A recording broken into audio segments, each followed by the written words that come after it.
Halo semua, di video ini akan dibahas mengenai penyelesaian kasus untuk exercise 49 dan 414. Jadi pada kasus 4.9 dan 414 kita diminta untuk membuat dua buah program. Yang mana yang pertama kita diminta untuk menghitung sequence of integers value. Jadi kita diminta untuk membuat sebuah program yang menghitung sekumpulan nilai integer begitu ya, yang diinputkan oleh user. Sementara di 414 kita diminta untuk menghitung nilai faktorial ya dari inputan user juga. Oke, untuk yang 49 mungkin ilustrasinya seperti ini. Jadi kita akan diminta untuk menginputkan beberapa buah bilangan. Inputan data yang pertama, misalkan di sini 5, itu menunjukkan bahwa nanti user akan menginputkan 5 buah data integer. Ya, misalkan ini. Jadi 5 buah data integernya adalah 100, 200, 300, 400, 500 yang kemudian nanti akan menghasilkan output 1500. Ya, jadi inputannya adalah 6 angka ini, 6 inputan angka ini. Kemudian output atau target yang diharapkan pada program adalah angka 1500 atau total dari angka-angka integer yang sudah dimasukkan oleh user. Ya, jadi kalau sudah paham apa yang mau dikerjakan, mari kita coding. Let's go. Tahapan yang pertama seperti biasa, tentukan dulu inputannya seperti apa. Variabel yang terlibat di dalam program itu apa saja. Kita mulai, jadi ada inputan data, jadi saya masukkan saja input. Kemudian ini untuk jumlah bilangan gitu ya. Atau saya kasih tanda gini aja. Ini berarti jumlah yang untuk data yang ini. Kemudian data yang ini itu akan saya masukkan di dalam number gitu ya.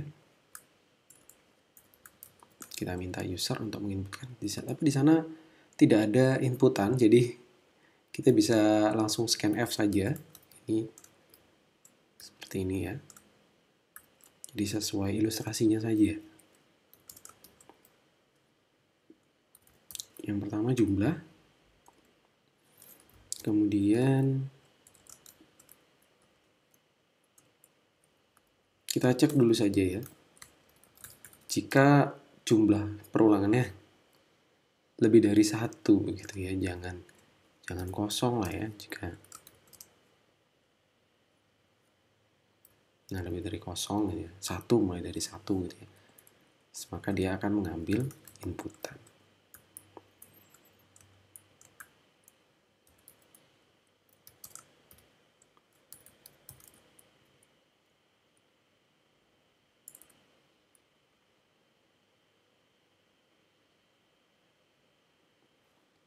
Kemudian kita butuh menghitung ya resultnya ya, result sama dengan result ditambahkan dengan inputan angkanya. Di sini belum ada result, jadi kita buat dulu result, kasih juga nilai defaultnya, dan kita juga butuh yang namanya counter ya. Counter ini langsung kita set 1, atau kita bisa menggunakan num-nya ini sebagai counternya gitu ya. Jadi kalau selama tinggal num min seperti ini, sepertinya bisa ya. Kalau sudah, kita tampilkan hasilnya langsung.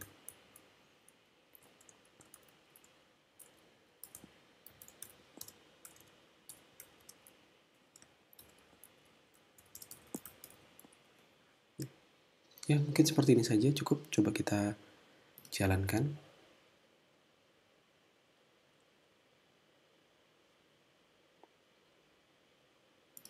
Oke, kita isikan 5.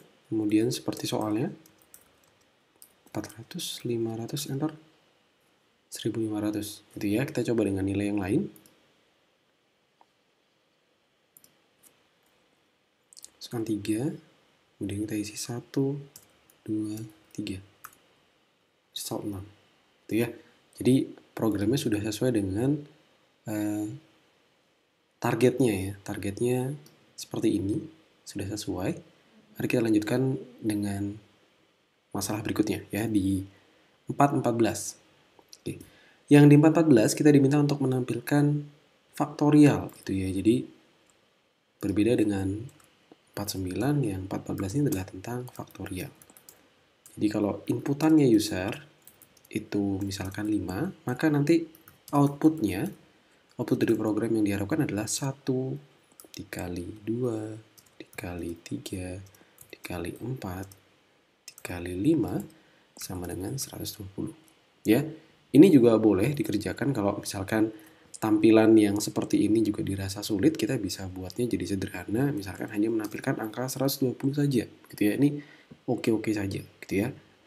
Baik, kita mulai coding, let's go. Ya, inputannya saya rasa cuma 2 nih ya.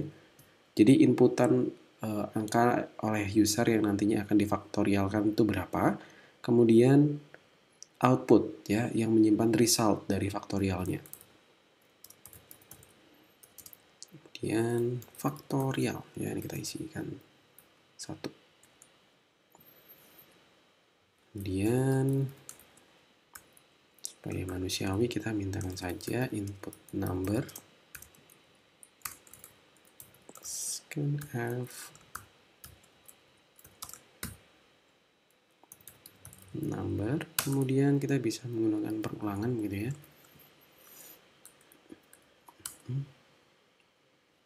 Kita butuh counter nih.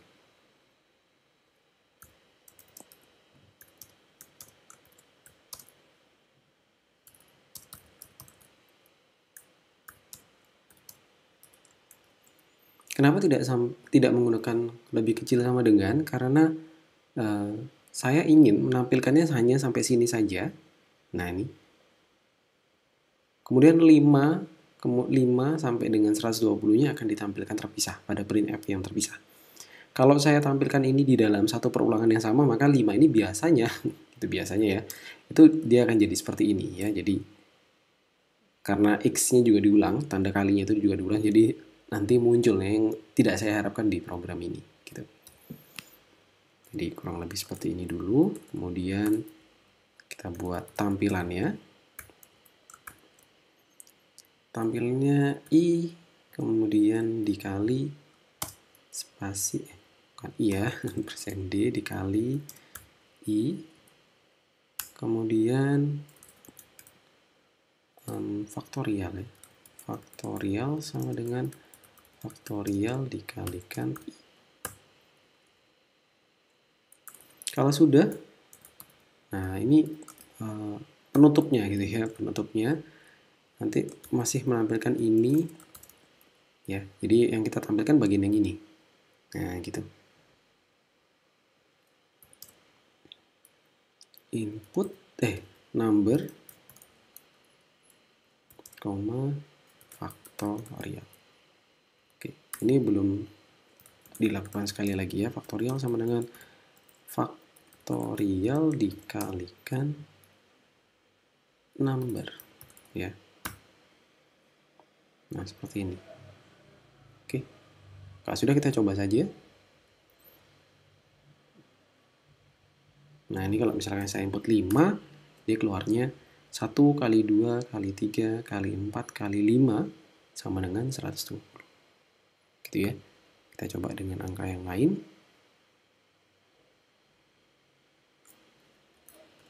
Nah, seperti ini. Ya.